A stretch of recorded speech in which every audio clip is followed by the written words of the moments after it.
जोकीहाट विधानसभा के भावी प्रत्याशी बदी उद्दोजा का प्रेस कॉन्फ्रेंस, लोगों को बाढ़ के खतरे से किया सचेत। आदाब, आप देख रहे हैं मेगा मीडिया बिहार। जोकीहाट विधानसभा के भावी प्रत्याशी बदी उद्दोजा ने प्रेस कॉन्फ्रेंस कर क्षेत्र के लोगों को बाढ़ के खतरों से सचेत किया।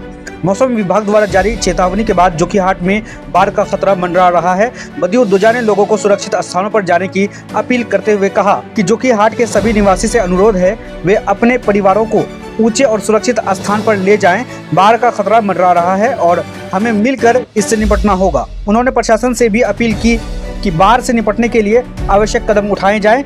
बदी उद्दोजा ने यह भी बताया कि जोकीहाट के कई हिस्सों में जलस्तर बढ़ रहा है, इसलिए सतर्क रहना जरूरी है। उन्होंने कहा कि स्थिति की गंभीरता को समझते हुए हर संभव सावधानी बरतनी होगी। पूरा उत्तरी बिहार जो है वो बाढ़ की चपेट में है। पिछले कुछ दिनों से बहुत बारिश हो रही थी और जैसे कि रिपोर्ट मिली है कि नेपाल में भी जो कैचमेंट एरिया है उसमें बारिश बहुत ज़्यादा हुई है और सरकार ने भी अभी अलर्ट जारी किया है। इस पूरे इलाके में जितने लोग नदी के किनारे बसे हुए हैं या निचला इलाका है उनको सेफ जगह जाने की ज़रूरत है। वैसे अररिया ज़िला का सबसे निचला इलाका जोकीहाट प्रखंड है, इसलिए विशेष रूप से मैं जोकीहाट के निवासियों से अपील करूंगा कि वो जल्द से जल्द एक ऐसी जगह पे शिफ्ट हो जाएं जहां उनके जान माल की हिफाजत हो सके। और सरकार से भी मैं अपील करूंगा कि हर ज़िला में एसडीआरएफ का परमानेंट बेस होना चाहिए, क्योंकि नॉर्थ बिहार हर साल बाढ़ की चपेट में आता है और पटना से इसको कंट्रोल करना उतना आसान नहीं है। इसलिए ज़रूरी है कि ट्रेंड जो एसडीआरएफ के लोग हैं वो हर ज़िला में उपलब्ध रहें ताकि इमरजेंसी में लोगों की जान को बचाया जा सके। वैसे सर, सैलाब के दिनों में लोगों को किन बातों का खास तौर पर ख्याल रखना चाहिए? सबसे पहला इम्पोर्टेंट चीज़ है अपनी ज़िंदगी बचाना, अपने जान माल जो हैं पशु हैं उनको बचाना, उनके कागजात हैं और अभी सर्वे भी चल रहा है। अभी 3 महीने के लिए रोका गया है, लेकिन वो डॉक्यूमेंट्स भी, अपने बच्चों के डॉक्यूमेंट सर्टिफिकेट्स, उनको सेफ जगह रखना चाहिए। और पानी का कोई भरोसा नहीं है, कब कितनी तेज़ी से पानी हमारी ओर बढ़ेगा।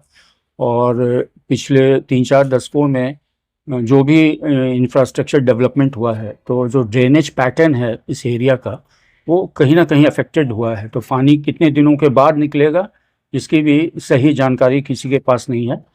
तो लोगों को चाहिए कि अपने हर चीज़ को और सबसे पहले अपनी जान को बचाएं। सर, इस एरिया में फ्लड के क्या रीज़न हो सकते हैं? आप क्या रीज़न समझते हैं?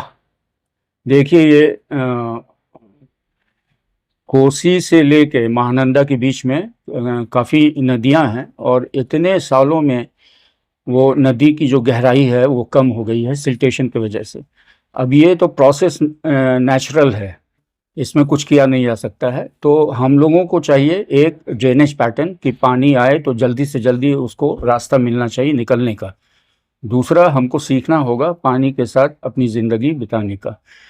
सिर्फ बांध बनाने से इसका कोई हल निकलने वाला नहीं है। जनसुराज से आपको जोड़कर देखा जा रहा है, क्या मतलब जोकीहाट से आपको आगे कैंडिडेट के तौर पे देखने की उम्मीद है क्या? जनसुराज से मैं बहुत दिनों पहले से जुड़ गया हूं और जुड़ने का एक ही कारण है कि बिहार में बदलाव की ज़रूरत है। 1990 के बाद लोगों को काफ़ी उम्मीद थी और पहले तो राष्ट्रीय जनता दल को, फिर राष्ट्रीय जनता दल को, उसके बाद जनता दल यूनाइटेड को और डिफरेंट कॉम्बिनेशन ऑफ गवर्नमेंट्स हम लोग देखे हैं। लेकिन कहीं ना कहीं लोगों को लगता है कि जो तरक्की होनी चाहिए थी और जो खुशहाली लोगों की ज़िंदगी में आनी चाहिए थे वो हुई नहीं है। तो उस नज़र से बिहार में एक बदलाव की सोच चल रही है लोगों के बीच में और जनसुराज उस सोच को वास्तविकता में बदलने के लिए मैदान में उतरा है और हम उस पार्टी के साथ जुड़े हुए हैं, उस अभियान के साथ। और 2 तारीख के बाद वो पार्टी बनेगी तो उस पार्टी के तहत काम करेंगे।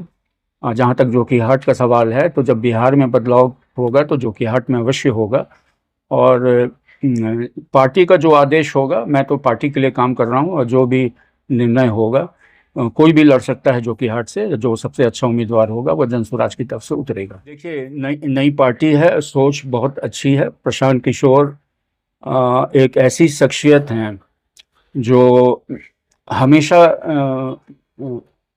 ग्राउंड पे दिखता नहीं है। बहुत वर्षों के बाद कोई खड़ा हुआ है और एक बहुत बड़ा चैलेंज है उनके लिए भी और हमारे लिए भी कि बिहार में वो बिहार को वापस उस पोजीशन पे पहुंचाया जाए जहां पे वो किसी ज़माने में था।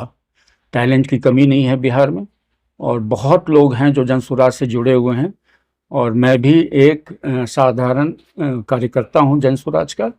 और मैं बस लोगों को ज़्यादा से ज़्यादा जनसुराज के साथ जोड़ने का काम कर रहा हूं।